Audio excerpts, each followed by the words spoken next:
A las 4:45 de la madrugada, cuando el desierto de Arizona apenas respiraba, un radar cambió la historia.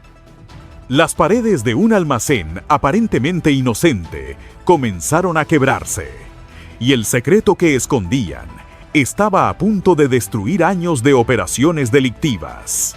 Un túnel colosal, excavado bajo una fortaleza fronteriza, quedó al descubierto. Un túnel tan avanzado que parecía construido por ingenieros militares, no por criminales. En ese instante, agentes de ICE y unidades federales irrumpieron a toda velocidad. Pero lo que encontraron ahí abajo no era solo droga. Era poder. Era infiltración. Era un sistema paralelo que había burlado al gobierno durante años. Y aquí es donde empieza la pregunta que lo cambia todo.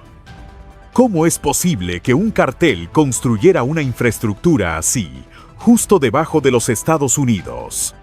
¿Quién dentro del sistema permitió que esto ocurriera sin levantar sospechas? Quédate, porque esta historia no es un simple operativo. Es una guerra oculta que el país jamás vio venir. Cuando los agentes irrumpieron y la tierra se abrió ante ellos, lo que vieron no parecía obra de criminales improvisados, sino de ingenieros especializados, trabajando durante años en silencio absoluto. El túnel no era una simple excavación, era una estructura diseñada con precisión quirúrgica. La ventilación industrial mantenía el aire fresco como si fuera una instalación oficial. Los rieles eléctricos permitían mover cargas pesadas sin ruido y las paredes reforzadas dejaban claro que soportarían derrumbes, explosiones y el paso del tiempo. Lo más impactante era que cada componente había sido instalado sin dejar registros en ninguna obra pública. Era un sistema completo, oculto a plena vista, operando justo debajo de uno de los puntos más vigilados de la frontera. A medida que las linternas iluminaban los pasillos y los sensores térmicos activaban alertas, los agentes comprendieron que estaban pisando un espacio construido para algo mucho más grande que tráfico de mercancía. Las cámaras térmicas, instaladas en los bordes del túnel, demostraban que alguien, desde algún punto externo, monitoreaba quién entraba y quién salía. Las líneas de comunicación encriptada, conectadas a generadores dentro del túnel, revelaban que los jefes del cartel podían coordinar operaciones sin depender de redes públicas. Allí abajo, cada cable, cada piedra y cada centímetro tenía un propósito: sostener un sistema paralelo que funcionaba al margen del Estado. Pero lo que congeló la sangre de los investigadores fue el hallazgo más inesperado. Horas antes de la operación, más de 150 litroíderes del cartel se habían reunido en ese mismo lugar. Eso significaba que no era un simple paso clandestino para cruzar droga, era un centro de mando donde se tomaban decisiones a nivel nacional. Si tantos líderes habían estado juntos, debía haberse planeado algo de gran escala, quizá un movimiento coordinado que involucraba a estados enteros. El espacio estaba equipado con mesas plegables, proyectores apagados y paneles electrónicos que parecían haber sido desconectados apresuradamente. Era evidente que la reunión se interrumpió segundos antes de que todo colapsara. Y entonces surgieron las preguntas que helaron los pasillos del Comando Central. ¿Qué conspiración se estaba gestando allí abajo? ¿Qué operación requería la presencia de tantos líderes al mismo tiempo? ¿Y cómo pudo un túnel tan complejo permanecer invisible para las agencias federales durante tanto tiempo? Lo que descubrieron en ese subsuelo no solo desafió la lógica, sino que reveló algo más profundo. Los carteles ya no operaban desde las sombras. Estaban construyendo sus propias infraestructuras bajo los pies de la nación. Mientras el descubrimiento del túnel estremecía a las fuerzas federales, otra pieza crucial del rompecabezas emergía cientos de kilómetros al norte. Allí, en los corredores industriales de Kentucky y Tennessee, operaba en silencio un hombre cuyo nombre se convirtió en susurro entre agentes federales y transportistas: Rafael "El Sombra" Ortega. Lo que para muchos era solo un exconductor de carga, para quienes lo investigaban, representaba una mente capaz de ver el mapa de Estados Unidos no como carreteras, sino como arterias diseñadas para mover un imperio criminal sin dejar latido visible. El Sombra no improvisaba. Conocía los horarios exactos en los que los pesajes eran menos estrictos. Sabía qué estaciones de inspección estaban subfinanciadas, qué rutas interestatales quedaban casi vacías de madrugada y qué municipios tenían patrullas mínimas por falta de personal. Esa información que un camionero común aprendía por rutina, él la convirtió en una ciencia. Y sobre ese conocimiento construyó un sistema que usaba camiones, contenedores, almacenes y empresas fachada tan perfectamente sincronizadas que parecían parte legítima del tejido comercial del país. En apenas 18 meses, su maquinaria demostró ser un monstruo silencioso. 10 toneladas de metanfetamina y fentanilo cruzaron la nación camufladas entre paquetes y palets.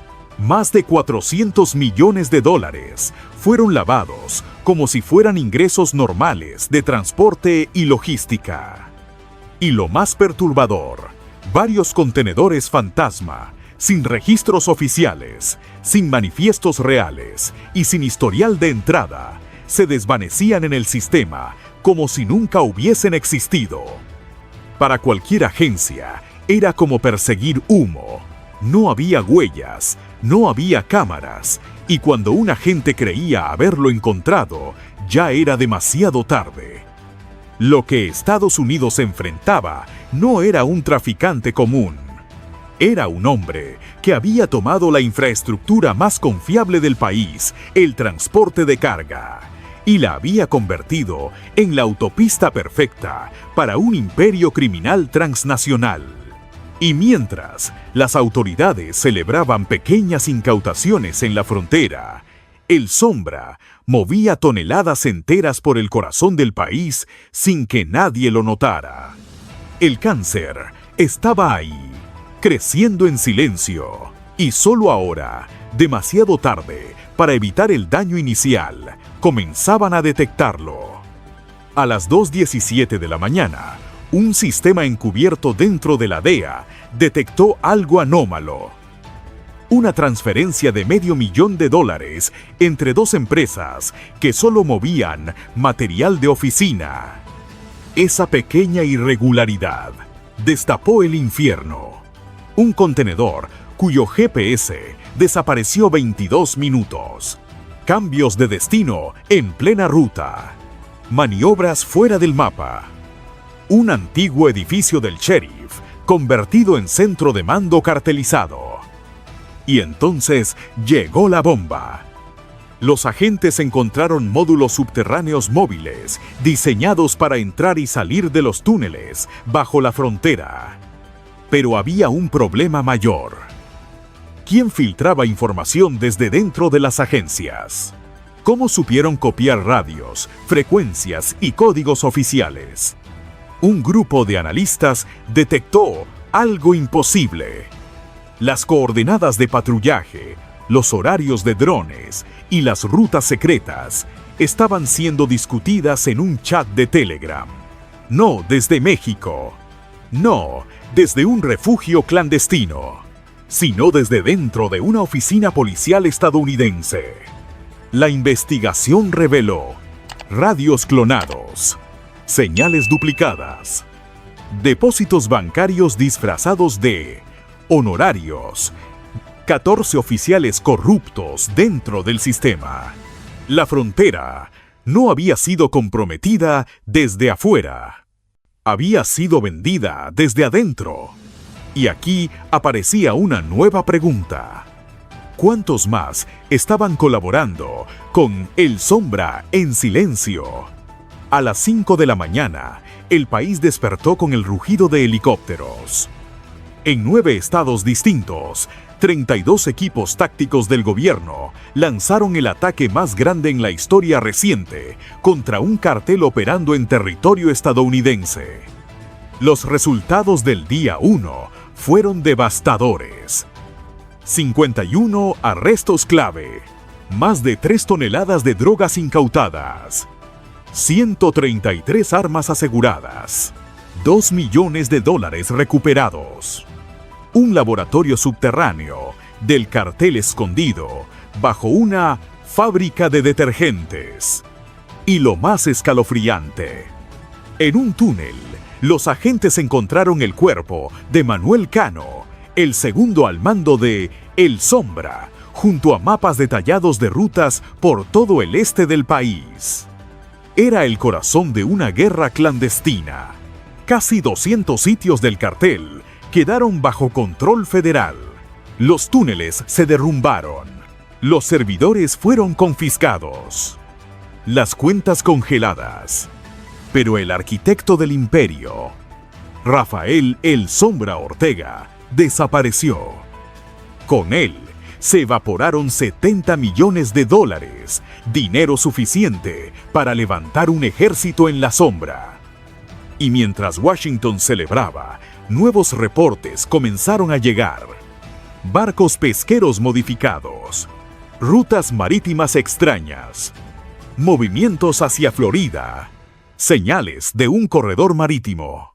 El Sombra no había perdido, solo había cambiado de escenario. Y ahora la pregunta final es inevitable. ¿Estás listo para lo que viene cuando el cartel se mueva al mar? ¿O fue esta operación apenas la primera batalla de una guerra que nadie está viendo? Si quieres seguir esta historia y descubrir lo que El Sombra está preparando en las aguas frente a Estados Unidos, suscríbete ahora mismo, deja tu like y comenta.